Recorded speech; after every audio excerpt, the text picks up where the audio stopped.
Yeah. Grab your tea and take a seat, cause we got something to say. We bring you that news when it happens same day.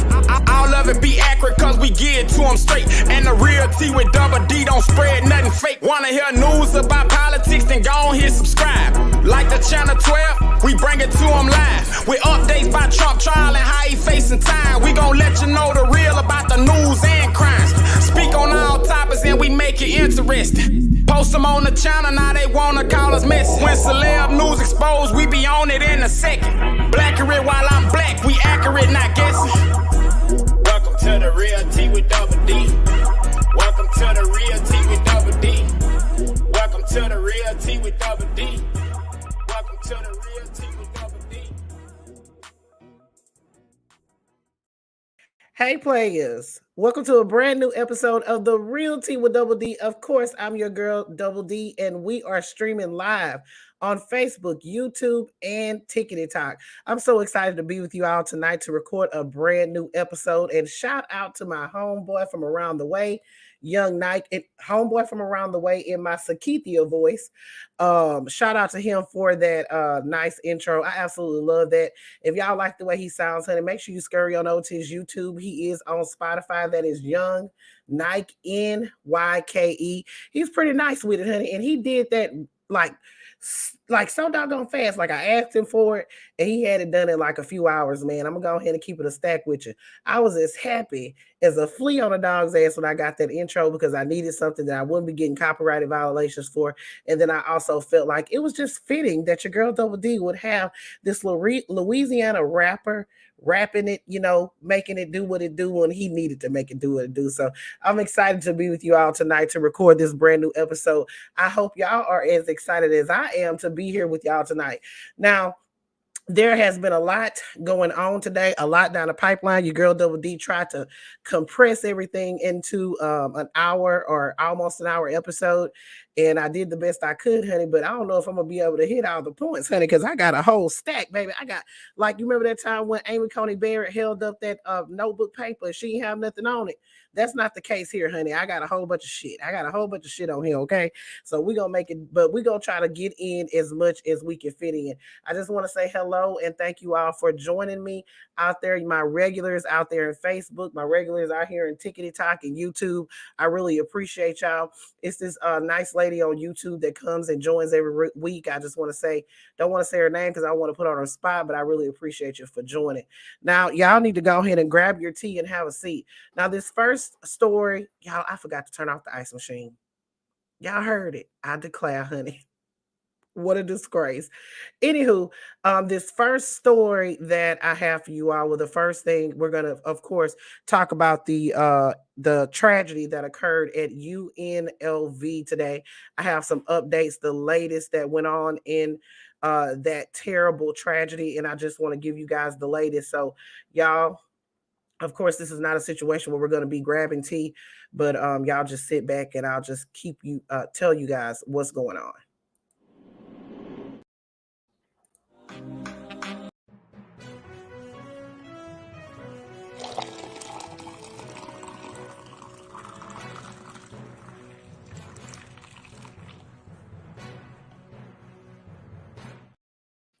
All right. So today in Las Vegas, Nevada, there was a tragedy that occurred at UNLV college campus. It is such a tragedy to hear that innocent people once again lost their lives.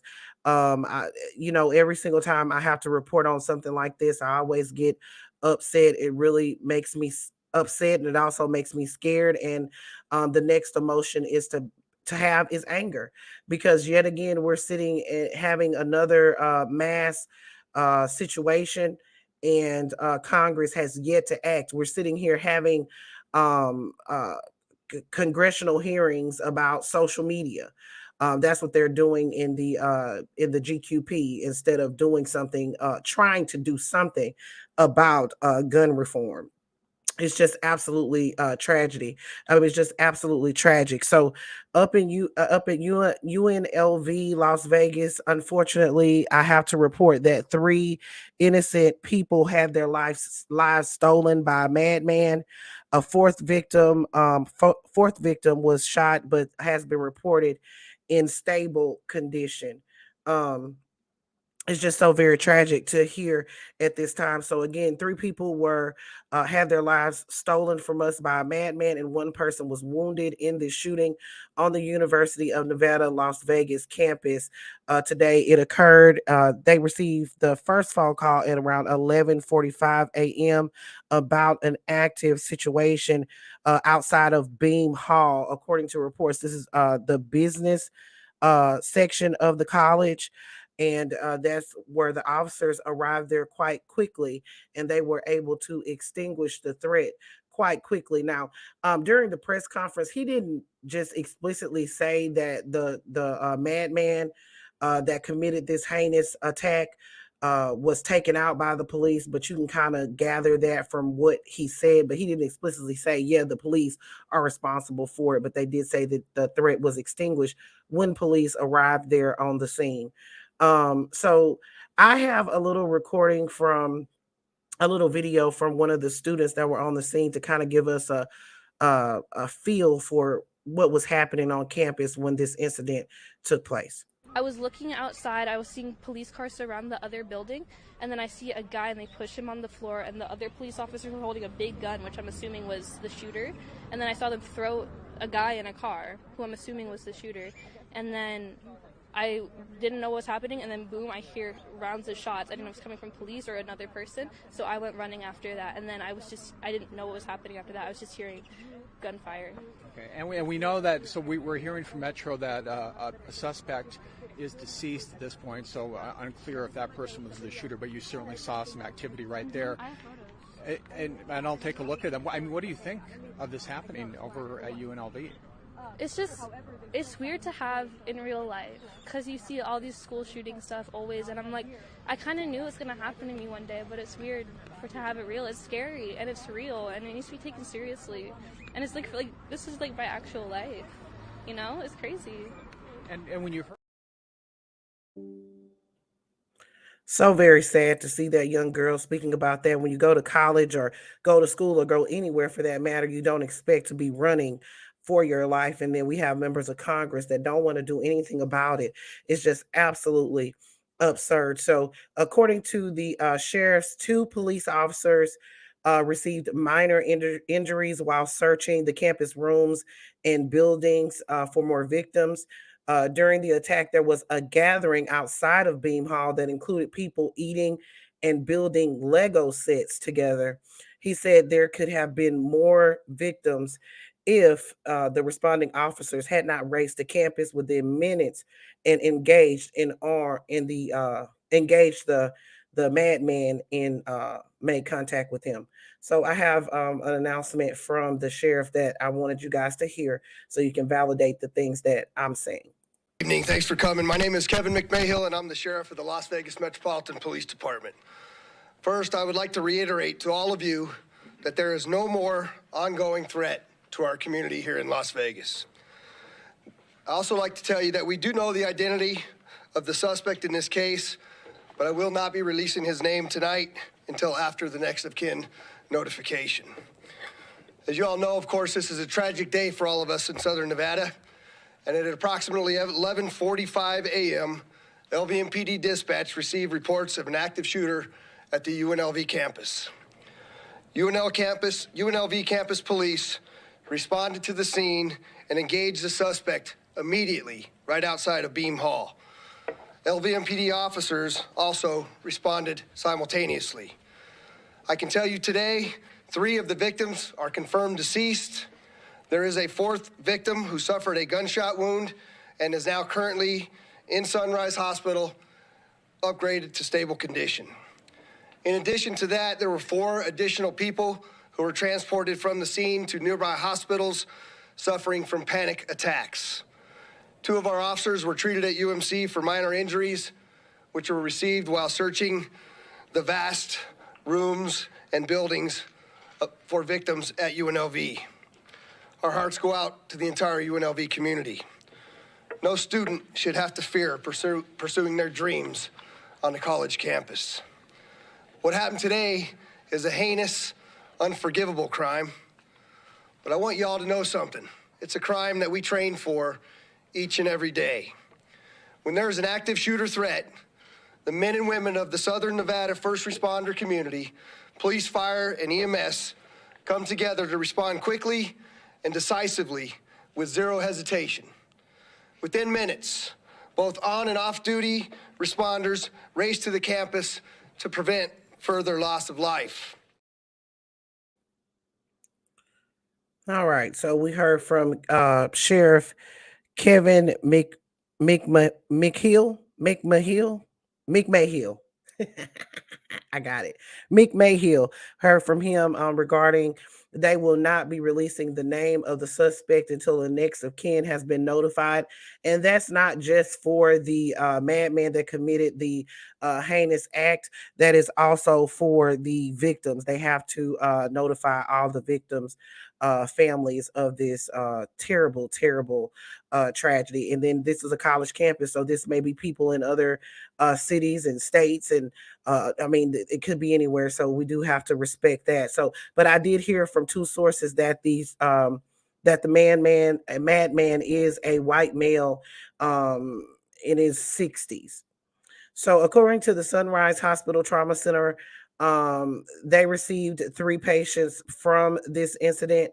And then one again has been listed in stable condition. A reunification center for families unable to contact their loved ones was opened at the campus North Hall. Clark County Fire Chief said that afternoon.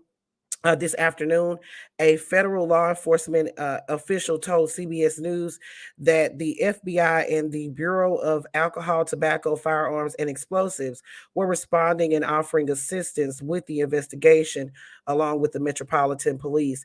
Now, UNLV will remain closed for the remainder of the week, and additional determinations will be made about whether it will reopen on Monday. That's according to the University Police Chief Adam Garcia. The threat has been extinguished at this time. So the stay in place order has been lifted.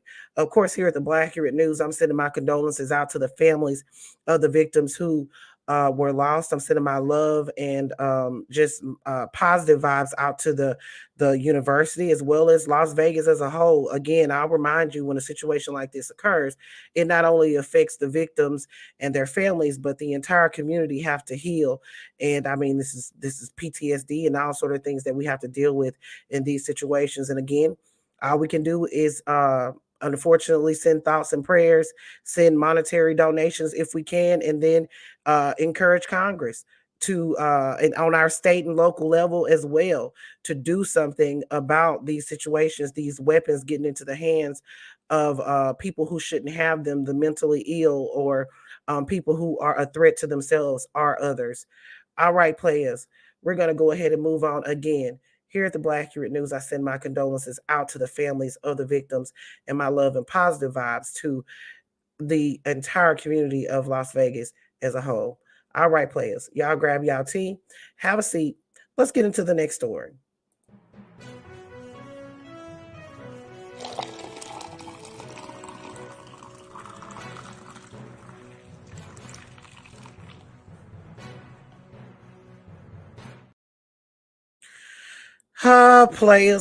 Players. Jim Jordan, James Comer. I'm calling him Cuckoo for Cocoa Puffs Comer.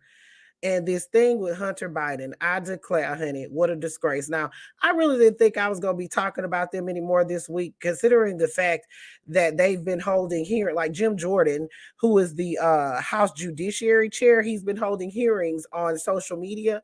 I really didn't think I would be speaking about him anymore. And then James Comer, I really didn't think I was going to be speaking about him when he put his foot in his mouth earlier this week and got punked, because he came down there talking about President Biden had received his portion of $24 million in $1,300 payments. I declare, honey, what a disgrace.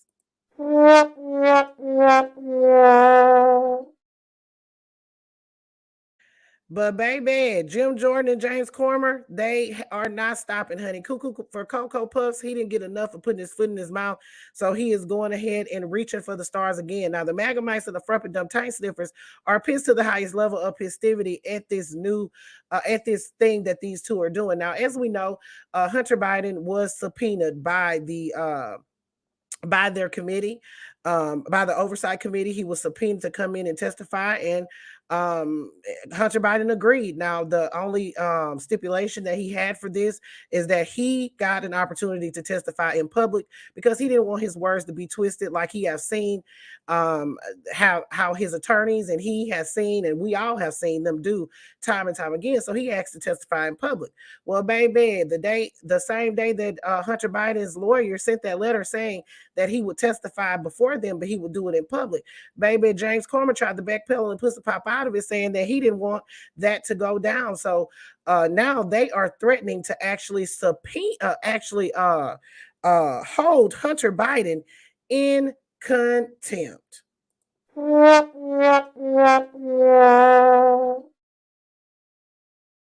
Oh, yes, yes. Oh, yes, yes, yes, honey. It's true. House Republicans are threatening to hold Hunter Biden in contempt of Congress if he does not appear before a scheduled closed-door deposition next week as a part of a subpoena. Now, the threat from the House Oversight and Accountability Committee chair. Now, this threat comes from House Oversight and Accountability Committee Chair James Comer and House Judiciary Committee Chair Jim Jordan. And it comes as legal counsel for Hunter Biden has said once again and sent another letter saying that Hunter Biden is willing to sit for a public hearing. Now, in this letter, she said, contrary to assertions in your letter, there is no. Now, I'm sorry, I'm going too fast. A letter from Jim Jordan to Hunter Biden's attorney says, contrary to your assertions in your letter, there is no choice for Mr. Biden to make. The subpoenas compel him to appear before deposition on December 13th. If Mr. Biden does not appear for deposition on December 13th, the committee will initiate contempt of Congress proceedings. The letter represents an escalation of the battle between the House GQP and Biden as Cuckoo for Cocoa Puffs and Jim Jordan speed up their final stages of the multi-pronged impeachment inquiry probe into President Biden, which is set for a formal vote next week. Now, of course, we can count on our homeboy from around the way. Thanks to Sakithia for that saying, honey. Representative Jamie Raskin is gonna give us one, honey. He actually took a swipe at the House GQP threat by referencing the fact that Jim Jordan refused to comply with the subpoena from the January 6th Select Committee in last Democratic-controlled Congress. In a post on Twitter, Representative Jamie Raskin said, Hunter Biden will answer questions under oath in front of the world, but unless he testifies in secret so he can be misquoted, Cuckoo for Cocoa Puffs will hold him in contempt. What a joke. Jim Jordan blew off his subpoena. Cuckoo for Cocoa Puffs doesn't want the truth and can't handle the truth. I declare it. You better give him one, Jim. You better give him one, Jamie Raskin.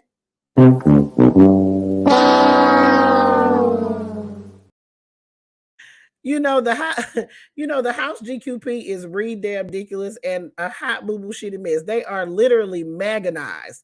I mean, if this man wants to testify in public, go ahead and let him testify in public. But Cuckoo for Cocoa Puff says that he doesn't want him to testify in public because they only have Hunter Biden for 3 hours, and everybody in the committee actually gets 5 minutes, and he don't want all the yelling and acting out by the Democrats and all this kind of stuff. But last time I checked, it was the GQP who was trying to fight somebody at the committee hearing.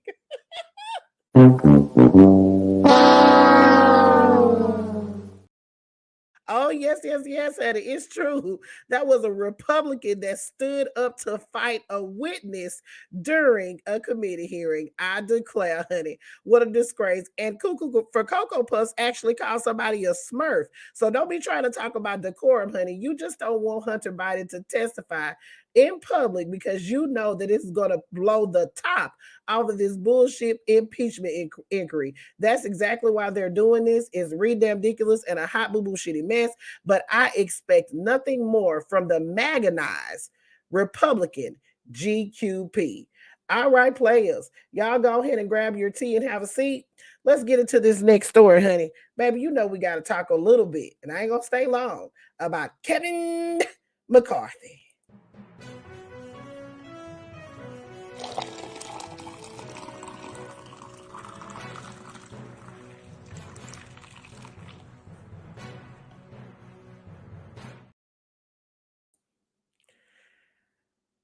Oh, Kevin.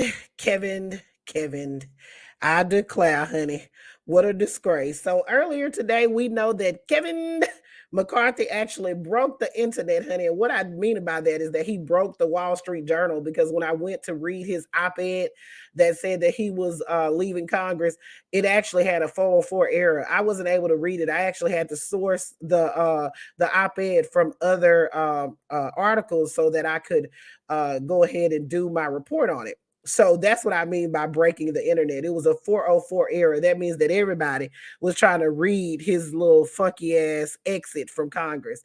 Now, there's not anybody that is not, at least not on the Dem side, that is sad to see Kevin McCarthy go. The Republicans, they shot themselves in the foot in this situation, and now they're going to have to reap the benefits of that, which is one of those benefits is having a super duper slim majority, because we have several Republicans that are leaving or not seeking re-election.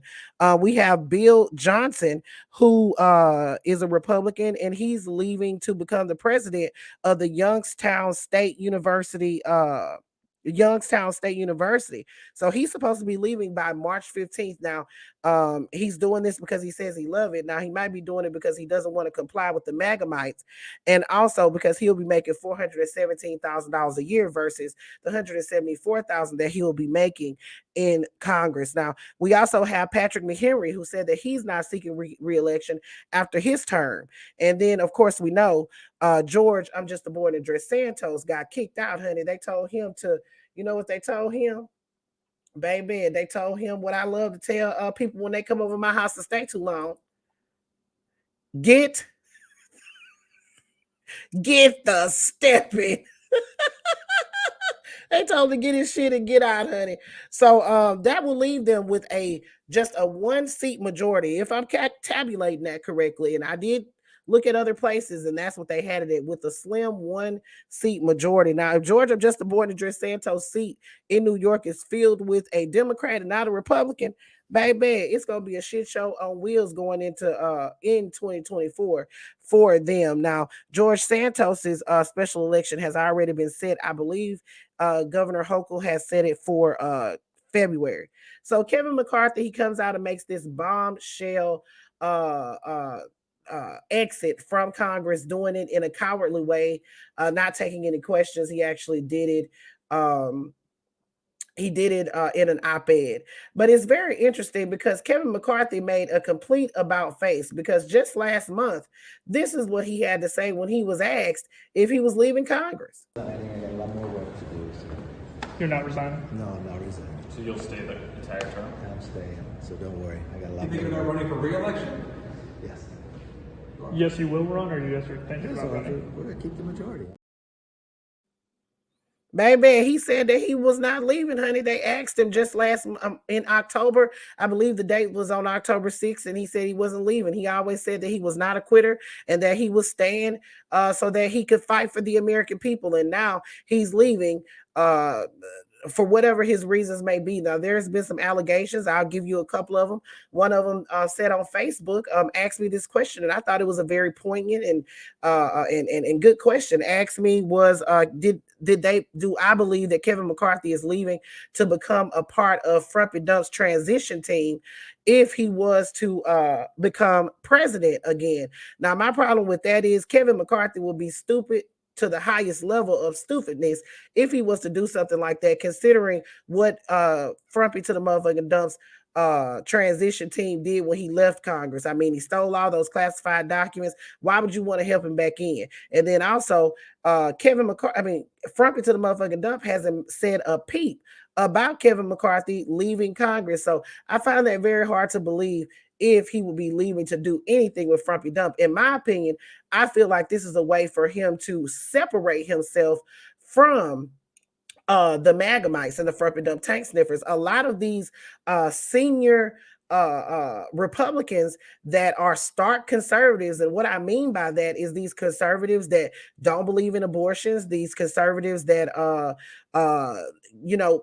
push the non-socialist agenda and try to get rid of Medicaid and Medicare and stuff like that. These are the Republicans that we're finding that are leaving. Now, don't get me wrong. The Magamites are still those Republicans, but they are those Republicans to the 10th degree. They are all about the dictator, Frumpy to the motherfucking dump, doing whatever they can to get Frumpy Dump elected. But we have these older Republicans like the Liz Cheneys and the Kevin McCarthy's and the Mitt Romneys and stuff like that, who are stark Republicans who really just want to do of course, the work that we don't want them to do, but they want to just stick to that. They don't want to be on this MAGA agenda where they're spending so much time having House oversight hearings about social media being stunted and your social media presence not being what you want it to be, and about Hunter Biden's laptop and all this kind of stuff. These are the Republicans that are moving out of Congress, and they're making room for these Magamites, like the Marjorie to the Musty to the Must Pot Marjories, the privileged perverts, the Lauren bobbleheads, the people like that. So Kevin McCarthy may just want to move away from the Republican strict MAGA regime. Now, speaking of Matt Gaetz, who is partly responsible for this, because in my opinion, Kevin McCarthy never recovered from being ousted from the House speakership. He's in Congress for 16 years. That is the absolute dream. And he got kicked out of it, and it was because of the privileged pervert. And this is what he had to say on his podcast. I don't know anyone else who would just say, well, if I can't run the place, I'm going to leave. Nancy Pelosi, for all her flaws, and there are many, she at least stuck around. She didn't hurt her team by saying, well, if I can't be the quarterback, I'm just going to take the ball and go home. That seems to be what we're getting from Kevin McCarthy. This is not an act of patriotism or moving on to the next fight. It is an act of abject selfishness, and it is revealing that if Kevin McCarthy can't swing the gavel and be in charge and make the decisions, that he's not willing to be a team player. I declare, honey, what a disgrace. So I'm guessing that the privileged pervert is willing to step up and lead the party. Oh my God, if that happens, we are in trouble deep, honey. We already got to deal with MAGA Mike Johnson. I declare, honey, what a disgrace. So Mustard to the Must Pie Marjorie is pissed to the highest level of pistivity. A lot of those MAGA Republicans are mad at Kevin McCarthy for abandoning the MAGA regime. But I'm going to go ahead and keep it a stack with you. There really wasn't much for Kevin McCarthy to do. He doesn't have the influence that he did have before. And that is, contrary to what the MAGA Republicans may think, that is actually not good for them. Kevin McCarthy was actually, I mean, I hate to say it, even though he really embarrassed himself and really messed up by trying to follow behind Frumpy to the motherfucking dump. He really screwed himself up, like Lindsey Loose Booty Graham. He screwed himself up in that same way. But Kevin McCarthy was somebody that they needed on the Republican side, especially for foreign policy and things like that. And they don't have that anymore. So who they gonna look to now for foreign policy? Lauren Bobblehead, the privileged pervert? I declare, honey, what a disgrace. All right, players. So put your thoughts in the comments. Let me know what you're thinking about that, honey. We're going to grab our tea and have a seat because we got to move on to this shit show that is Bridget and Christian Zeigler, Moms for Liberty, and the Florida GQP chairman.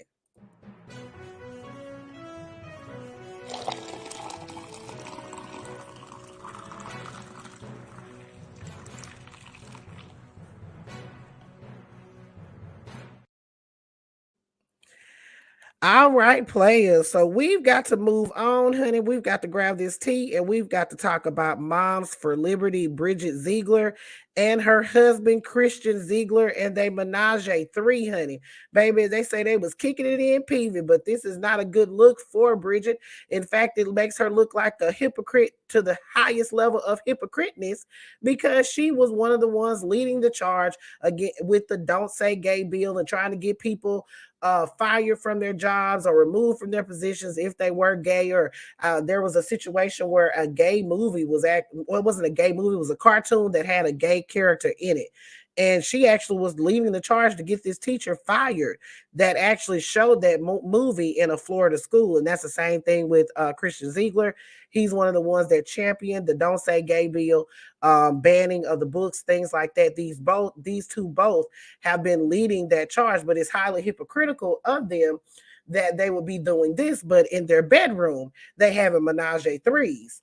I declare, honey, what a disgrace. Come on now, dog. Come on, man. So, baby, the people from Moms for Liberty, they are pissed to the highest level of festivity, honey, and they feel we have been hoodwinked, bamboozled, led astray, run amok, and flat out deceived. They feel like they have been hoodwinked, bamboozled, and led astray by Bridget Zeigler because, like I said, she was championing all these things. But according to reports in that complaint, honey, she was engaging in a menage a three. So let me give you a little bit of a backstory. I did a video about this, but I will tell you that there is an investigation into Christian Zeigler, Bridget Zeigler's husband, who is the chairman of the Florida GQP. Now, this is an allegation of rape by someone that had been in a long relationship with Bridget Zeigler and Christian Zeigler, had been in a long relationship with the Zeiglers, and they were having the menage a threes. And according to the complaint, Christian, according to the affidavit, Christian Zeigler contacted one of his female friends about having Uchi Coochie La La La with him and his wife on October 2nd. But the woman learned that Bridget wouldn't be able to join the meeting, so she informed him that she wasn't interested via text. She said, the lady said in the text, "Sorry, I was mostly in it for her."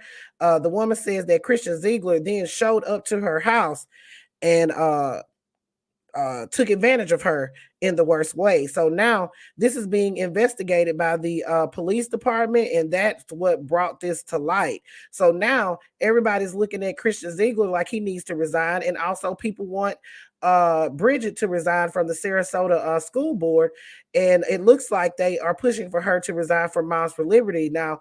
But it looks like she has departed from that role because she has been completely erased from the website, honey. So Moms for Liberty co-founder Bridget Zeigler appears to have departed her role at the Conservative Leadership Institute, which removed her name from the website in the wake of that menage a three scandal and a criminal probe into her husband. On Wednesday, political news website Florida's Voice reported that Bridget Zeigler has stepped down. Zeigler and the Leadership Institute did not respond to requests for comment, but the organization's website lists a new activity director of its school board leadership program where Ziegler's name was previously listed, according to the archived version of the site. The move comes just days after local journalists revealed that the Sarasota Police Department was investigating allegations that her husband, Christian Zeigler, took advantage of a woman in the worst way with whom the couple had been having a menage a three with. I declare, honey, what a disgrace.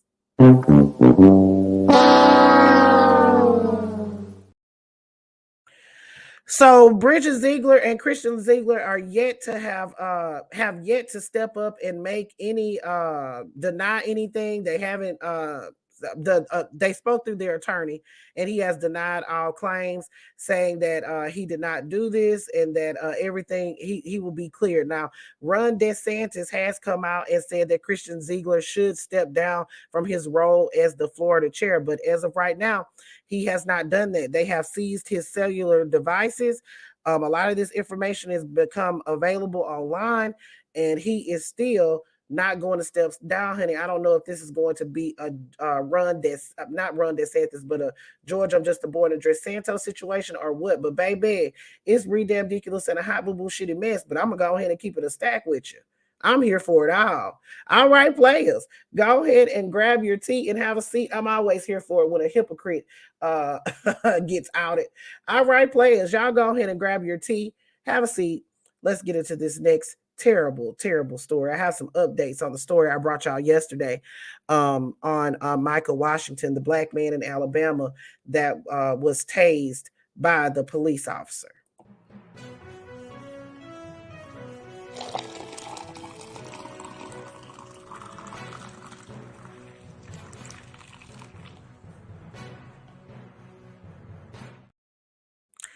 All right, players. So yesterday I brought you guys the terrible story of the a 24-year-old black man by the name of Micah Washington in Reform, Alabama, that was tased while complying with a police officer. She was saying expletives, telling him to shut the F up and call him a bitch ass and all that. I wasn't supposed to say that, Lord Jesus. Anyway, called him out his name and stuff like that. I brought you guys that story yesterday. Now, I told you guys that Micah had been charged with obstruction of governmental operations, resisting arrest, marijuana possession, drug trafficking, and being an ex-felon in possession of a gun. Now, there's some information that has come out from Micah's attorney that is very interesting, and it makes it look like the Reform Police Department was doing some cover-up stuff. They was on some BS. It's really damn ridiculous and a hot boo shitty mess. So I'm gonna go ahead and play you guys the video. Started off with that of this police officer. She hasn't been identified by the Reform Police Department as she hasn't been identified by the Reform Police Department. However, of course, the internet streets are savage, and they went ahead and identified her as Dana Elmore. And I am confident enough to say that this is Dana Elmore. So y'all take a look at this video, and trigger warning before we play it. And I'm probably going to stop it midway because I don't want to get in trouble for playing the playing parts of it. Stand up.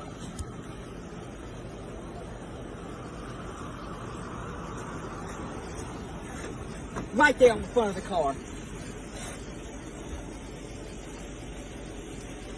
Stay still. I ain't doing shit, bro. I got gun right there. I'm not doing that. Oh yeah. I'm saying what you saying. Oh yeah, for. I'm not. Oh my God. All right, players. So she did tase him for a while. It looks like in the spine of in his spine, she tased him there. And then, as you saw, he was complying, doing whatever she asked him to do. Now, when this initially came out, everybody was confused about what went on and what led up to the actual tasing. Now, well, not what led up to this officer even stopping. Now, we heard from the girlfriend. I told you guys about that in the video yesterday, that the girlfriend said that he was changing a flat tire, and the police officer, Dana Elmore, she just stopped and started asking them questions. And we got a little bit more context into what made her get out of the car. This came from his attorney. So according to the attorney, Micah and his brother and his girlfriend got a flat. They were on the side of the road trying to change the flat. The brother and Micah were on the side of the road trying to change it. She pulled up behind them and asked him for his identification, in which he refused to give her his identification. He said, "What do I need to give you my identification for if I am just changing a flat tire? Like, what's going on?" They said that Micah pulled out his cell phone. This according to the attorney. Micah pulled out his cell phone to record Dana. He stood up, pulled out his cell phone to record. At that point, she got out the car and told him to get on the ground. He did not get to record. At that point, the video that we see, that's not body camera footage like I told y'all yesterday. That's actually footage from the brother recording the exchange between her and the police, between Micah and the police officer. And we saw what transpired after that. So like I told you, Micah was charged with obstructing governmental operations, resisting arrest, marijuana possession, drug trafficking, and being an ex-felon in possession of a firearm. Now, the first thing that the attorney said that Micah is not a felon. Okay, he was in possession of a firearm, but he is not a felon. So why did they put that on there? I don't know. But the attorney is alleging that Micah is not a felon. He was being held as of yesterday on a $505,000 bond because of all these charges. Also, y'all know he's got obstructing governmental operation, resisting arrest. That is in relation to the encounter that he had with Dana Elmore. They also charged him with marijuana possession and drug trafficking. Now, according to these charges, they gave him a F trafficking charge. If somebody could put that in the comments, y'all know what the big F is. An F trafficking charge against him. They're saying that they found some F, the big F, in the vehicle. Now, today, those charges, yesterday, those charges were actually dropped by the state's attorney. The state's attorney filed a motion stating that they wanted to drop that charge. It was actually dismissed. But he still has the 3 additional charges. Now, they stated that they wanted to drop the charges because the big F was tested and it did not test positive for the big F. However, they said that before the arrest was made, this is according to the motion, before the arrest was made, the big F was tested and it tested positive for fentanyl. But then they want to backpedal and pussy pop out of it and say, oh, we tested it again and it wasn't positive for fentanyl. So I said it anyway, the big F. So yes, so they dropped that charge. Dana Elmore has been placed on paid, the customary paid administrative leave pending investigation, and the Reform Police Department stated that they have turned this over to the Alabama Bureau of Investigation. But for Micah, he has been released from the Pickens County Jail. He posted on his girlfriend's Facebook page, and let me take this picture out because I wanted to show y'all a nice picture of Micah. He posted on his girlfriend's Facebook page, thanks for the love and support.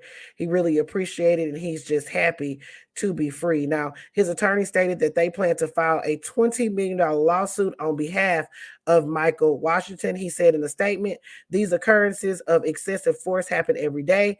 Fortunately, this one was caught on film. We will not stop until we clear Micah's name and hold all responsible parties accountable. In addition to the abuse of force, we have evidence of false criminal charges were created against Micah. All right, players. I hope that they get that 20 million, and I hope that something occurs as far as them placing false charges against Micah. If he's not a felon, how did he get a felon charge? And if what was the purpose for the police officer to demand his ID? What was the reason? He was on the side of the road changing the tire. He just felt suspicious. This is a stop and frisk state. So I'm not sure what was going on there, but Dana Elmore, she needs to lose her job expeditiously and never be able to work in law enforcement again. She obviously was on a power trip and she really sounded like she enjoyed what she was doing. And people online have been calling her Hatchet Face from Crybaby. It's a better nickname than I have ever came up with. So the next time we talk about her, I don't care what y'all say. Y'all can get mad at me all you want. I will be calling her Hatchet Face. All right, players, put your thoughts in the comments. Let me know what you're thinking. We're going to move on to the next story because the name of this episode is Surviving Diddy. Whoever put that mad face on my thing, I don't care about you getting mad. I'm calling her Hatchet Face. I said what I said. The name of this episode is Surviving Diddy. So we, of course, got to go visit Diddy for just a little bit because we got 50 Cent being petty as hell, as he always is. Grab your tea, have a seat. Let's get into the next one.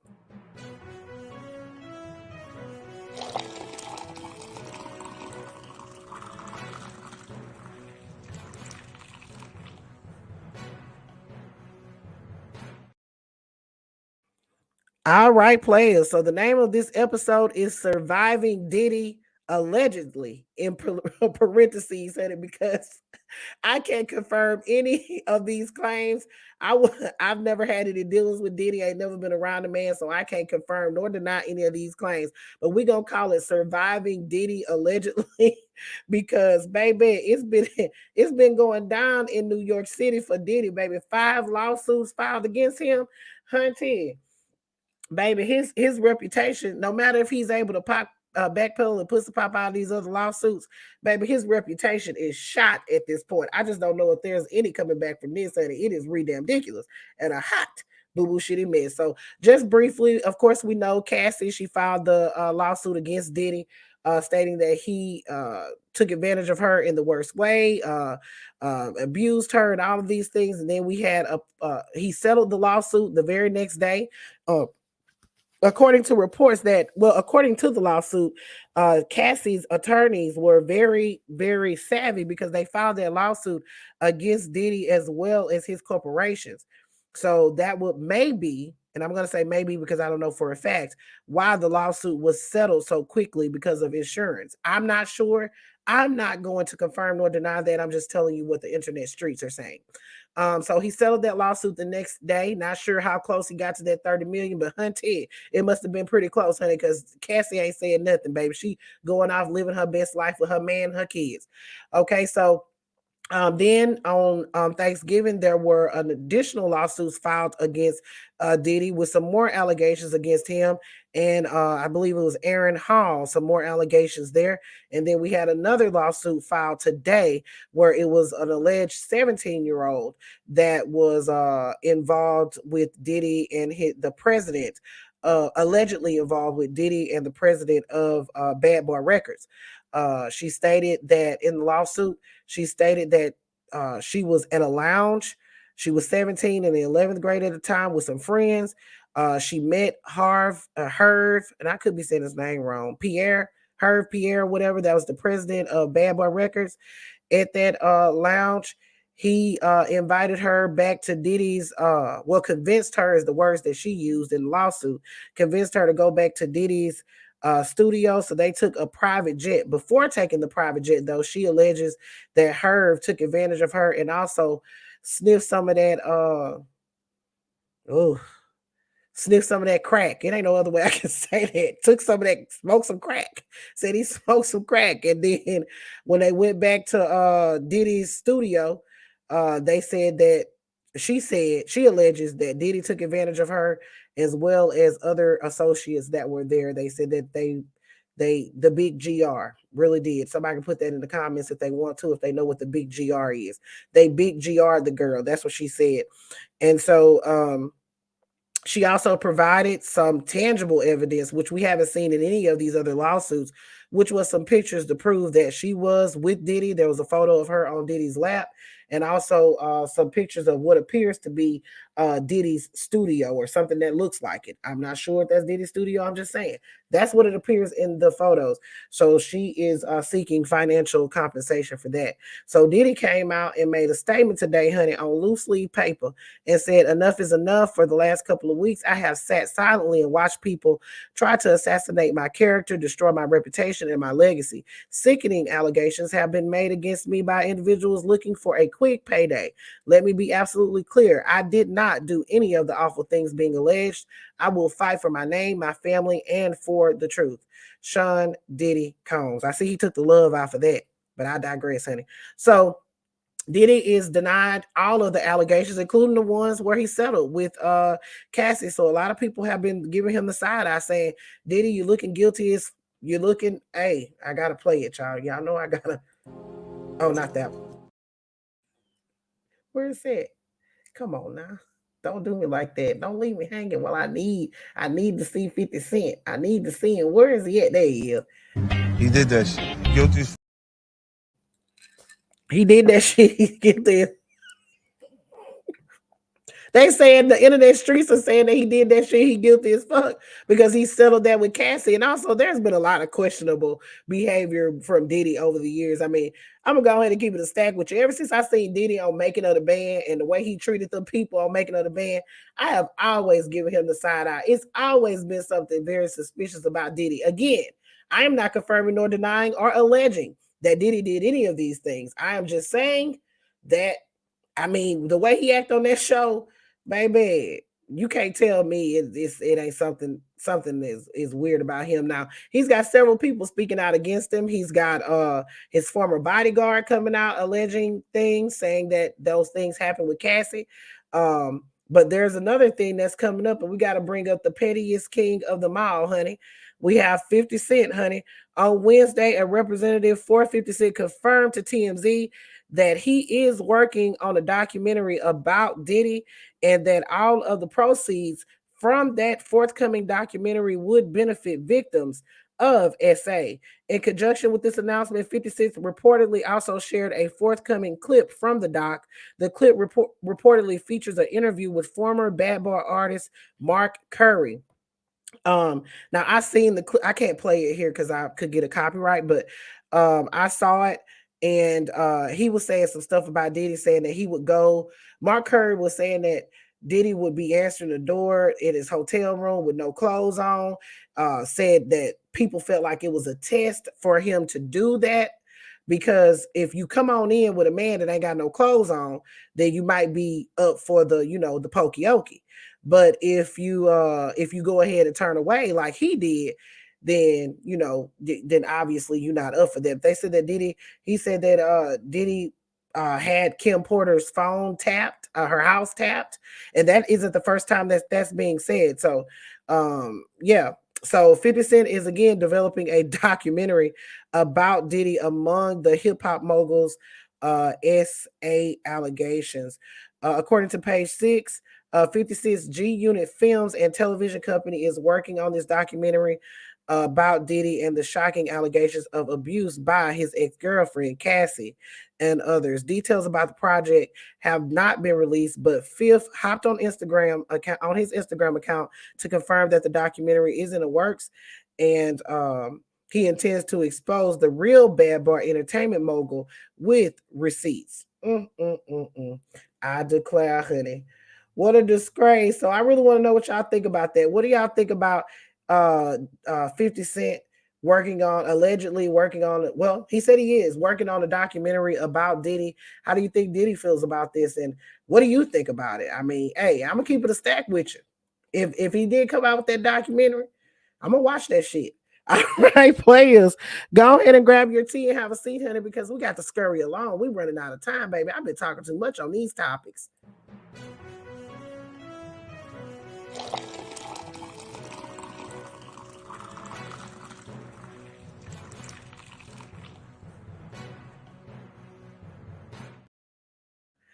All right, players. So fake frumpy dump electors settled civil lawsuit in Wisconsin. And they also had to agree as a part of that settlement that President Biden won the election. So 10 Republicans who posed as fake electors for frumpy dump in Wisconsin and filed paperwork falsely saying that he won the battleground state have settled a civil lawsuit and admitted that their actions were a part of an effort to overturn President Biden's victory. Under the agreement, the fake electors acknowledged that President Biden won the state, withdrew their filings, and agreed not to serve as presidential electors in 2024 on any election and any ballot that frumpy dump is on. The 10 electors also agreed to send a statement to the government offices that received the electoral college votes, saying that their actions were part of an attempt to improperly overturn the 2020 election. Now, when this lawsuit was filed, Democrats brought the lawsuit last year seeking $2.4 million in damages from 10 Republicans who submitted a document to Congress falsely declaring Frumpy Dump had won he had won Wisconsin in 2020. They also sued 2 of Frumpy Dump's attorneys, including one who has already pleaded guilty on other charges from the 2020 election in Georgia. That's Kenneth Cheeseborough. Now, the case was scheduled to go to trial by a jury in September of 24, but they settled it. So yeah. Now, on to other electors. There's a big thing that went down in Nevada as far as that fake elector scheme that Frumpy Dump had. Nevada grand jury has indicted 6 Republicans who falsely certified that Frumpy Dump won the election in 2020. So a Nevada grand jury on Wednesday indicted 6 Republicans who submitted certificates to Congress falsely declaring Frumpy Dump the winner of the 2020 presidential election in their state, making Nevada the third to seek charges against the so-called fake electors. According to the statement by the Attorney General, we cannot allow attacks on democracy to go unchallenged. Today's indictments are the product of long and thorough investigation, and as we pursue this prosecution, I am confident that our judicial system will see justice done. The fake electors involved in the state GOP, GQP, and Clark County GQP have been charged with offering a false instrument for filing and uttering a forged instrument. These 2 categories of felonies have penalties that range from 1 year up to either 4 or 5 years in prison. Now, as we all know, Michigan Attorney General filed felony charges in July against 16 Frumpy Dump fake electors who face 8 criminal charges, including forgery, conspiracy to commit election forgery, though one had the charges dropped after reaching a plea deal. The top charge carried a maximum of 14 years in prison. Now, other Democrat attorney generals that are investigating fake electors are in New Mexico and Arizona. All right, players, baby. They're making it do what they need to make it do what it do in Wisconsin and Nevada. And I'm going to go ahead and keep it a stack with you. I'm here for it all. All right, players. We got one more and then we go. No, we can't do. We can't play. We got to go play. George Santos said he making more money on. I had to tell y'all this real quick. George Santos said he making more money on Cameo than he would ever make in Congress. So George Santos finally got a legal bag. I declare, honey. What a disgrace.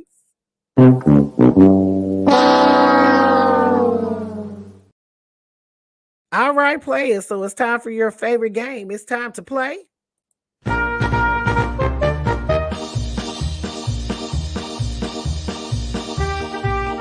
Players, it's time for another riveting episode of Play Stupid Games, Win Stupid Prizes.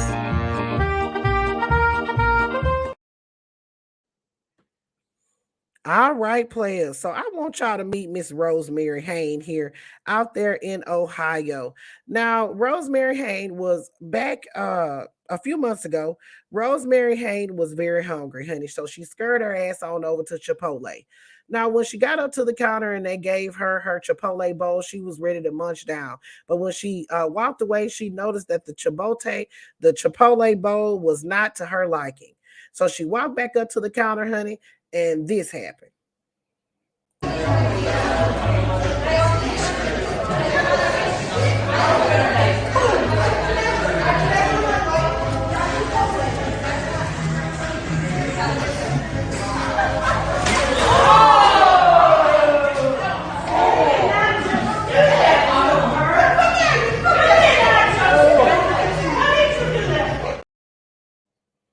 I declare, honey, what a disgrace. So Rosemary Hayne threw her Chipotle bowl up against the worker, threw it in the worker's face, and then walked out. She was irate. She was pissed to the highest level of festivity that her Chipotle bowl was not correct. So, of course, she was arrested for it. They found her 7 minutes after the incident. The police found her 7 minutes after the incident because she failed to cover up her license plate. They were able to get her license plate and found her at home. So she admitted that she became angry when the worker had incorrectly made her food at Chipotle and that she threw the food at the cashier. She said she was sorry for what she had done, but that wasn't enough for people, honey. That wasn't enough for the district attorney. So they charged her, and she was actually found guilty on those charges. She was found guilty of 1 count of assault on November 28th after admitting that she threw the burrito bowl at the cashier in the store. Now, the judge took a very different approach to this. Now, she was initially sentenced to 180 days in jail with 90 days suspended. However, the judge offered her a chance to reduce her sentence with a highly unusual proposal. The judge presented her with an opportunity to cut her sentence by 60 days in exchange for consenting to work 20 hours per week at the fast food restaurant for 2 months. And guess what? She's got to work at the same restaurant where she assaulted that worker. And she's got to work there, I'm guessing, for free. Oh, yes, honey. She's got to work there for free. So the judge gave her an opportunity to get rid of that 60 days that she was going to have to serve by doing that. Now, some people don't agree with it. Me personally, if I was in the area, I would go to that Chipotle just so I can go and see Miss Rosemary at work. I want to see her scoop some beans. I want to see her get it right. And if she get it wrong, she may just get one thrown in her face. Now, the employee that she did that to has since left Chipotle. Miss Russell says that Chipotle was unsupportive after her assault, and she didn't feel safe. She was working 65 hours a week, and she was exhausted. So she has since left Chipotle and went over to Raising Cane's, where she says that she hopes to be promoted to manager within the next few months. She also had a GoFundMe that raised nearly $2,000 for her bills and to help her start therapy. All right, players. Rosemary, enjoy your stupid prize. I declare, honey. What a disgrace. All right, players. I hope y'all enjoyed this brand new episode of The Real Tea with Double D as much as I enjoyed making it. It was a very good episode tonight, although it started off somber. Again, of course, here at the Black Red News, I'm sending my condolences out to the families of the victims that had their lives stolen out there at UNLV in Las Vegas. So very sad. Again, I really hope y'all enjoyed this episode as much as I enjoyed making it. Make sure you guys are following me across all social media platforms. I appreciate y'all. I love y'all so very much. And I hope that y'all have a good day and have a good night. And I will see y'all tomorrow with some more tea. Have a good night. Peace. Welcome to The Real Tea with Double D. Thanks for listening to The Real Tea with Double D. Join us next week for the next episode of the most accurate news on the net. Be sure to follow on our social media platforms to stay up to date with all your day-to-day tea. Welcome to The Real Tea with Double D. And we out. Welcome to The Real Tea with Double D.